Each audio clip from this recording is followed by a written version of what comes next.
Hey there, thank you so much for tuning in again. We are going to follow up from our video earlier this week on down payment assistance. If you are liking these videos, please follow and subscribe to our channel so you'll be notified each time we release new videos. So today I want to go over a couple of specific scenarios. We talked about the down payment assistance last time. So if you would like to, for reference, go back and watch that video if you haven't already. There's also a downloadable PDF with that so that you can print out all the information because it is a lot of information. But I'm going to go over two options on the down payment assistance that we went over earlier this week. So the first option here is going to be a conventional option. And again, if you want a copy of this PDF, all you need to do is fill out the form below in the comments and we will send you a free PDF to this. So this first option is it's called the CHFA Preferred, and this is a conventional option. And bear in mind, these are today's rates and the associated APR with that. So those could change. They don't change very frequently, but they could change. So if you want current rates, just reach out to me. So this example is for a single family residence with a purchase price of $450,000. So we've got a purchase price here with a 3% down payment for conventional, that is the minimum down payment. And then your loan amount would be $436,500.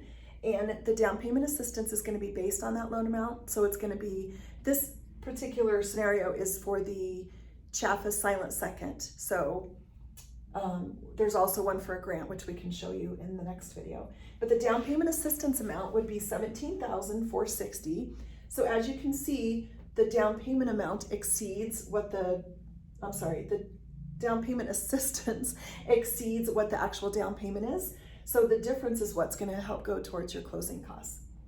So then we do have your closing costs, and this is an estimate, this includes all of your closing costs, lender fees, CHFA's origination fee, your appraisal, credit report, all of the title company fees. It also includes the first year of homeowner's insurance, and then money for the taxes and insurance that would go into an escrow account. And then it also does include interest for if you were to close like mid-month, we would collect interest for the remainder of the month. So it includes all of that. So purchase price, down payment, loan amount, down payment assistance. These are your closing costs and prepaids. And then the total out of pocket for this particular scenario would be $6,854.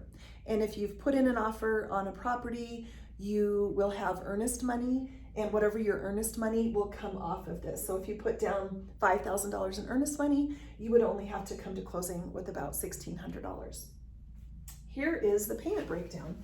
So principal and interest on this particular scenario is going to be $1,899, taxes estimated at $145, estimated homeowner's insurance at $175, for a total, mortgage insurance of $138.23, for a total mortgage payment of $23.57.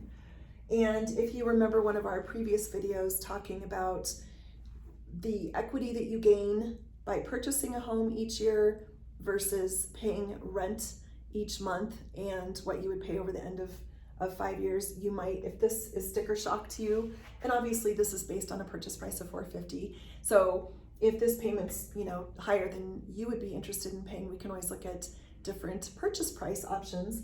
But again, reference the video where I talk about renting versus owning, and this will make a lot more sense to you. And you'll see how it's still a really low payment when you consider that you're gaining equity and you have the tax benefit. So this particular scenario is for the conventional program, so your income can go up to $83,840. If you make anything more than that, you would have to go into the FHA down payment assistance option. Also, this particular scenario for the mortgage insurance, we used a credit score of 760 for that one. So the next option here, this is the FHA down payment assistance. We used a credit score of 620 because mortgage insurance on an FHA loan is not going to vary dependent on your credit score. It is just, it's a flat percentage based on the loan amount. So credit score of 620, and then the income on this one, this is the First Steps program. your income could go up to $104,800 for most Denver metro areas. There's another program that's the interest rate is just slightly higher than this, and your income could go just a little bit over $130,000. So again, same scenario, purchase price. The down payment on this one is a little bit higher, it's 3.5%. So you'll see the down payment is a couple $1,000s higher. Loan amount on this would be $441,849. That includes FHA's upfront mortgage insurance that's rolled into the loan. And then your down payment assistance on this option would be $17,673. Your closing costs, escrows, prepaids, all of that together would be roughly $11,000. And then the difference between those items is going to leave you bringing $8,932. Again, let's say you gave $5,000 in earnest money, then you'd have to come to closing with about $3,900. Also, depending on income level, like if you're at a very low income level, there are additional sources of down payment, but the income level's around $45,000. So you could potentially bring this down to the minimum $1,000 out of pocket by adding on a third mortgage, it's kind of a silent second similar to this one, but you could get additional down payment assistance possibly. And then the breakdown on this payment is going to be principal and interest. We're using the same taxes, same insurance. The mortgage insurance is higher on the FHA, and for a total payment of $24.87.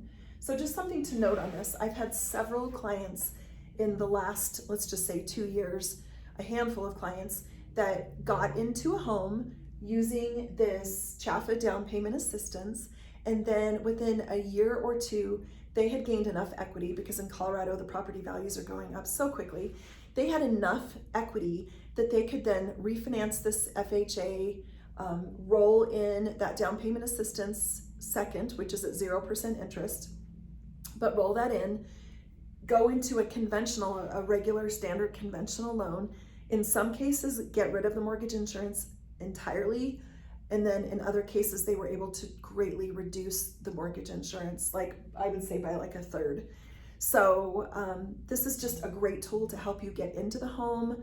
And as long as you pay that mortgage on time, I would say in a year or two, you'd be able to refinance and get into a more favorable loan. But if you wait until you have enough money for a down payment, this particular scenario, this property value is going to definitely be higher, and the interest rates are most likely going to be higher. In Denver right now, we're at about, I think 15 to 16% increase in value from January 1 through the end of June of this year. So you can see where this house, if you add 16% on top of that, where, next year, this purchase price is going to be higher and this payment's going to definitely be higher. So I hope this was helpful. If you want a copy of this PDF, fill out the link below and we'll send that over to you. And again, thanks for joining us. Please don't forget to subscribe to our channel so you get notified when we release more videos. Thanks so much.